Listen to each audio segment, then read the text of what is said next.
सूचना केवल हमारे विचार हैं, वित्तीय सलाह नहीं। निर्णय लेने से पहले खुद शोध करें। किसी भी लाभ या हानि के लिए हम उत्तरदायी नहीं हैं।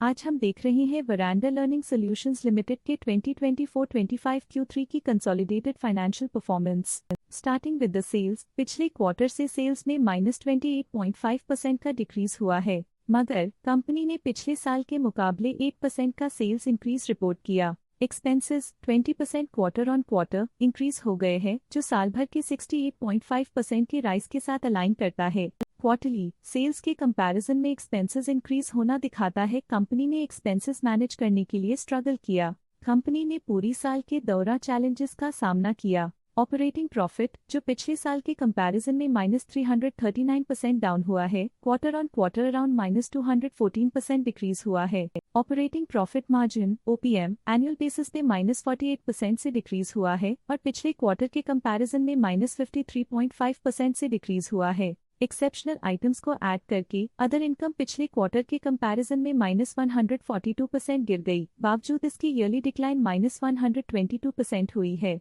इंटरेस्ट एक्सपेंसेस पिछले क्वार्टर से -0% डाउन हुआ, लेकिन ईयर ओवर ईयर इंक्रीज 67% हुआ है। डिप्रिशिएशन कॉस्ट्स में लगभग 5 गुना का क्लाइम देखने को मिला और ईयरली बेसिस पे लगभग 7 गुना का इंक्रीज देखा गया। Profit before tax annually -909% decrease हुआ, लेकिन प्रोसीडिंग क्वार्टर से -662.5% डिक्रीज हुआ है। इस साल कंपनी ने -18% टैक्स पे किया और क्वार्टरली कंपनी ने -1.5% टैक्स पे किया है। नेट प्रॉफिट ने ईयर ऑन ईयर पिछले साल के मुकाबले काफी ज्यादा वृद्धि दिखाई, जो कंपनी के लिए बेहतरीन परफॉर्मेंस रही। लेकिन लास्ट क्वार्टर से -568% का कंट्रैक्शन हुआ है। इस क्वार्टर के दौरान कंपनी का परफॉर्मेंस इतना अच्छा नहीं रहा।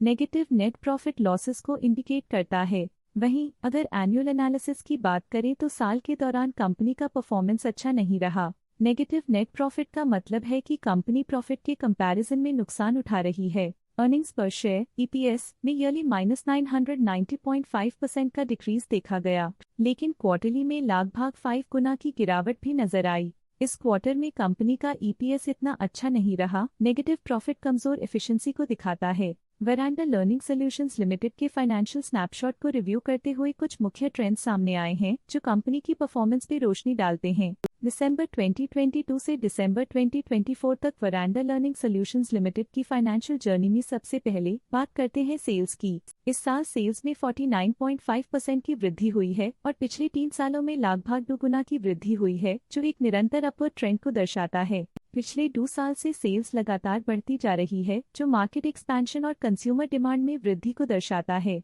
अब बात करते हैं एक्सपेंसेस की। इस साल एक्सपेंसेस 108% बढ़े हैं और 3 सालों में लगभग 2 गुना का इजाफा हुआ है। इस साल हालांकि एक्सपेंसेस सेल्स से थोड़ा ज्यादा बढ़े हैं, मगर ग्रोथ रेट्स का करीब होना स्टेडी ऑपरेशनल कॉस्ट को दर्शाता है। चैलेंजेस से गुजरते हुए ऑपरेटिंग प्रॉफिट ने इस साल -1394% की डाउनटर्न देखी, जो एक ट्रेंड को कंटिन्यू करता है, पिछले 3 सालों में -140% की डिक्लाइन के साथ।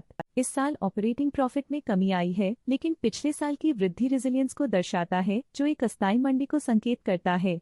कठिन दौर से गुजरते हुए नेट प्रॉफिट में इस साल -289.5% की गिरावट आई है, जो पिछले 3 सालों में -383% की गिरावट के साथ चुनौती पेश करता है। पिछले 2 सालों से नेट प्रॉफिट में गिरावट आई है, जो ऑपरेशनल चैलेंजेस या मार्केट कंडीशंस पर चिंता बढ़ा सकती है। EPS के लिए रास्ता कठिन रहा है। इस साल EPS -238% डिक्रीज हुआ और पिछले 3 सालों में कुल मिलाकर -208% की गिरावट हुई है। इस साल EPS में कमी आने के बावजूद पिछले साल की ग्रोथ कंपनी की मजबूत परफॉर्मेंस को अंडरलाइन करती है। चलिए अब बात करते हैं शेयर होल्डिंग पैटर्न की। वरांडा लर्निंग सॉल्यूशंस लिम की शेयर होल्डिंग रिपोर्ट्स कुछ इस प्रकार की हैं, जो दिसंबर 2024 के 31 तक चलता है। ये रिपोर्ट कंपनी के शेयर्स की डिटेल्ड जानकारी देता है, जिसमें promoters, promoter groups, foreign investors, public investors और सरकारी एंटिटीज शामिल हैं।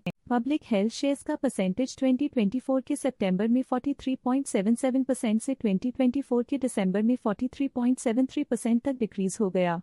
इस डिक्रीज से साफ है कि इस टाइम पीरियड में कंपनी में पब्लिक का हिस्सा डिक्रीज हुआ है। जब कंपनी के शेयर्स का मैक्सिमम हिस्सा पब्लिक के पास होता है, तब ये माना जाता है कि कंपनी कमजोर हाथों में है, जो बाजार की अस्थिरता और स्पेक्युलेटिव ट्रेडिंग को इंडिकेट करता है। DII डोमेस्टिक इंस्टीट्यूशनल इन्वेस्टर्स ने अपना शेयर होल्डिंग सितंबर 2024 में 0.35% से दिसंबर 2024 में 0.36% तक इंक्रीज किया। ये बताता है कि डोमेस्टिक इंस्टीट्यूशंस ने कंपनी में अपना इंटरेस्ट 0.01% तक इंक्रीज किया है।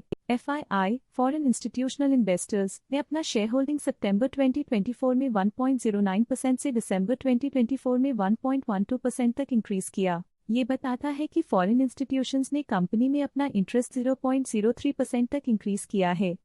ये था कंपनी का करंट शेयर होल्डिंग पैटर्न।